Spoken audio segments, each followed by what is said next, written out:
ദൈവത്തിലുണ്ട്. 7 പേരെ അങ്ങ് തിരഞ്ഞെടുത്തത്. ചുമ്മാ തിരഞ്ഞെടുത്താൽ പോരാ. ജ്ഞാനമുണ്ട്, ആത്മനിറവുണ്ട്, പരിജ്ഞാനമുണ്ട്. 7 പേര്. അപ്പം തിരഞ്ഞെടുപ്പുള്ള പുസ്തകം അല്ലേ? ഇതൊക്കെ ഈ പുസ്തകത്തിൻ്റെ സാമൂഹ്യ സ്വഭാവത്തിൻ്റെ സവിശേഷതയാണെങ്കിൽ ഈ പുസ്തകത്തെ ദൈവവചനമാക്കുന്ന ഘടകമുണ്ട്. എന്തുകൊണ്ടാണ് ഈ പുസ്തകം ദൈവവചനമാക്കുന്നത്? ഞാൻ വിലാസം ഉറപ്പെടുത്തുക. ഈ സംവാദങ്ങളിൽ പങ്കെടുക്കുന്ന ഒരാളാണ്.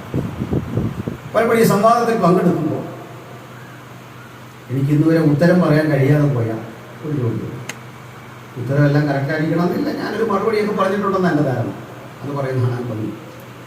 ഒരു ഉത്തരം പറയാതെ നാവടഞ്ഞു പോയാൽ നിങ്ങൾക്ക് എന്നെ സഹായിക്കാം, സഹായിക്കാം. സുഹൃത്തെ, താങ്കൾ കുറച്ചു നേരം പറയുന്നു ഇത് ദൈവവചനമാണ്, ദൈവവചനമാണെന്ന് ഞാനൊരാളെ ചോദിച്ചു. അതെങ്ങനെ